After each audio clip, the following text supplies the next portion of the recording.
Hi, and welcome to Spectrum News 1. I'm Chelsea Washington, here with a look at our top stories. But I need your help.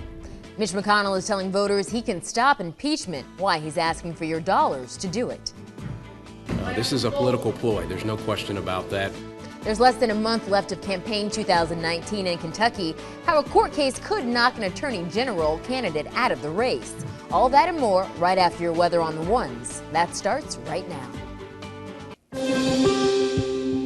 Tonight, we begin with the impeachment inquiry. Kentucky Senior Senator Mitch McConnell is once again weighing in.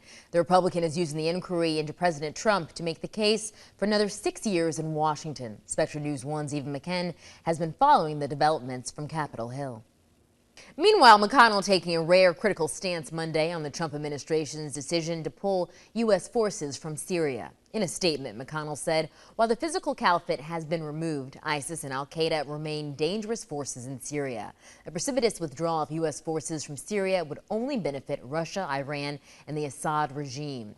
I urge the president to exercise American leadership to keep together our multinational coalition to defeat ISIS and prevent significant conflict between our NATO ally Turkey and our local Syrian counterterrorism partners. As we learned the hard way during the Obama administration, American interests are best served by American leadership, not by retreat or withdrawal. Monday, we learned that American troops are being pulled from northern Syria ahead of a planned Turkish attack. The move marks a major shift in U.S. foreign policy and effectively gives Turkey the green light to attack U.S.-backed Kurdish forces. The Kurds have been a longtime U.S. ally and have played a strategic role in the fight against ISIS in the region.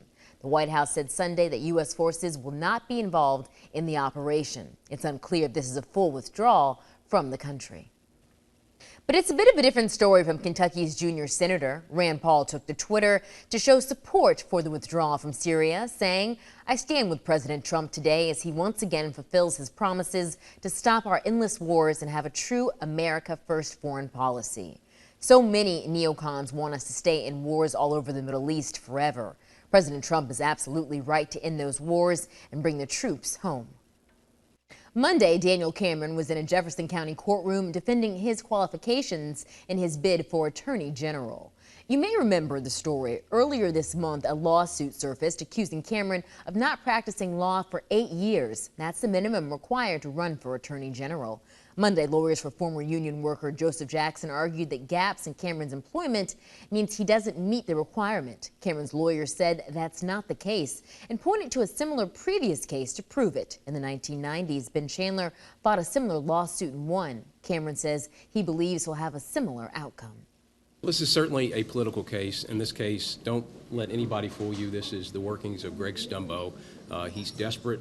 This is a political ploy. There's no question about that. We feel really good about where we are right now.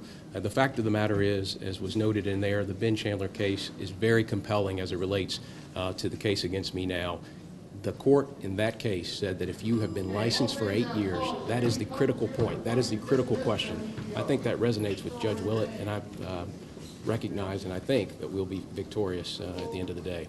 Growing hemp is growing in popularity among Kentucky farmers. Licensing to grow in 2020 opens next month. The crop's rebirth is cause for celebration in Winchester, Kentucky.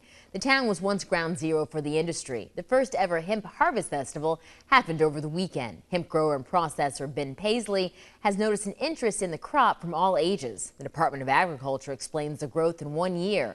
200 farmers in 2018 became 1,000 farmers in 2019, from 70 to 200 processors. I've even seen a huge uptick as far as young people being interested. We actually have people from the local community college that are coming to us and saying, I'll intern for free. Just give me a chance to do something here at home and learn a certain set of skills that up until now hadn't been appreciated is something that, young people are really interested in. The Agriculture Commissioner is expanding the licensing process. It begins November 15th online. Applications now use mapping to pinpoint the GPS coordinates for growing, making, and reporting it to the state easier. Over 10,000 people died in Kentucky in a single year from heart problems. That's from 2017, but the condition is still a killer.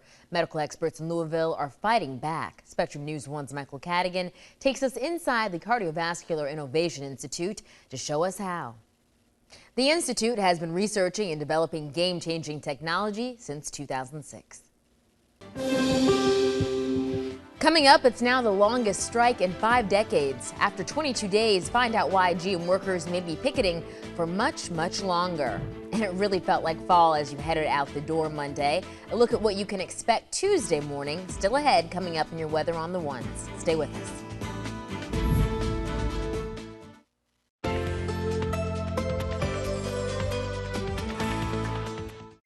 After weeks of dry heat, much of the Commonwealth saw rain come with the weekend cool down. This is video from outside Spectrum News 1 studio on Sunday afternoon. Louisville saw over an inch of much needed rain.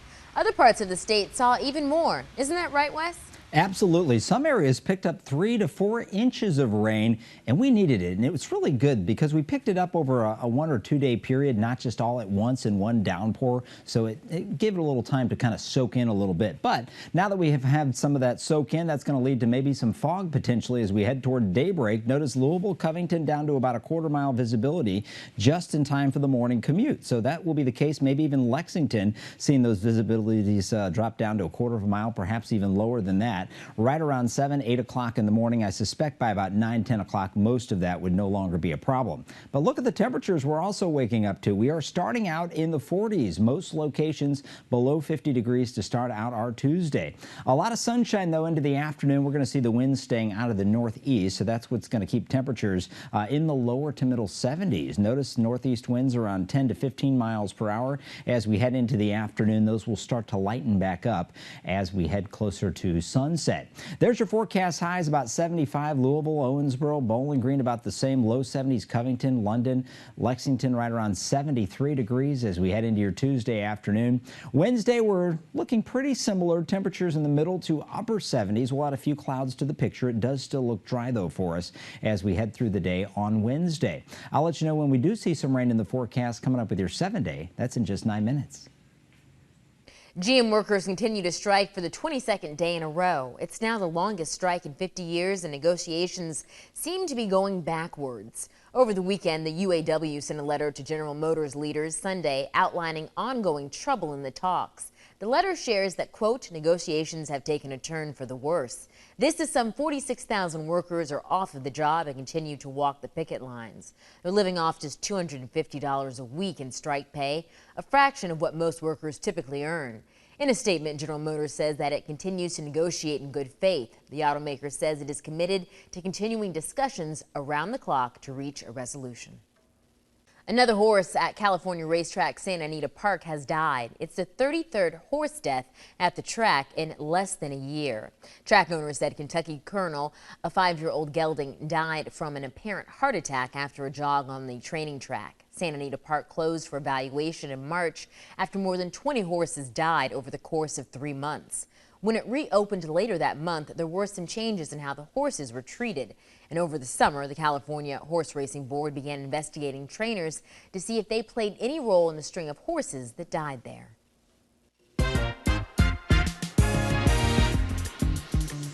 I'm Lachlan McLean with an update on a developing controversy in the NBA, where one tweet could potentially cost the league hundreds of millions of dollars.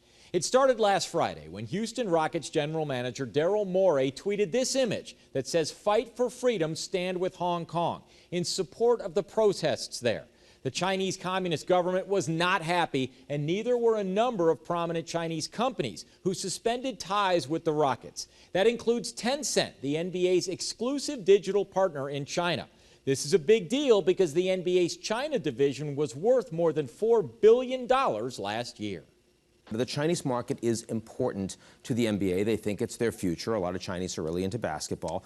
Now, the league acted quickly to minimize the damage, calling the tweet regrettable. The owner of the Rockets apologized, as did Morey himself. Even star player James Harden got in on the act. But all that saying sorry may be backfiring here at home, as many in the U.S. expressed disappointment that the NBA seemed to place finances over free speech. Texas Senator Ted Cruz summed up the objections when he tweeted, "We're better than this. The NBA shouldn't be assisting Chinese communist censorship."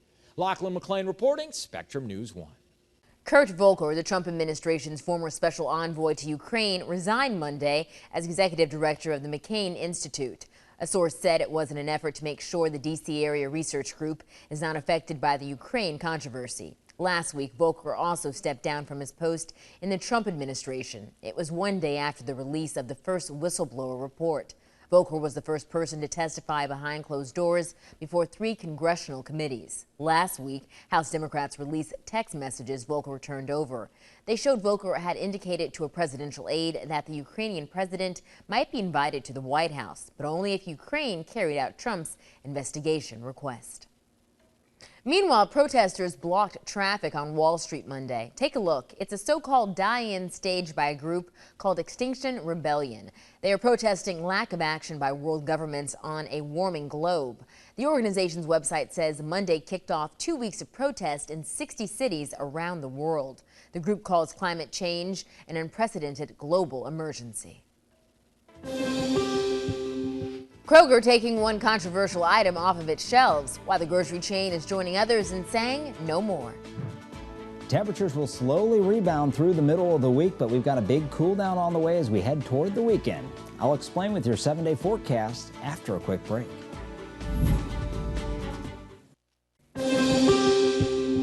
The list keeps growing. Kroger is the latest retail giant to stop selling e-cigarettes. The chain made the announcement Monday. They'll stop selling them after their current stock runs out. Kroger is following suit after Walmart and other stores announced they'd stop selling the devices too.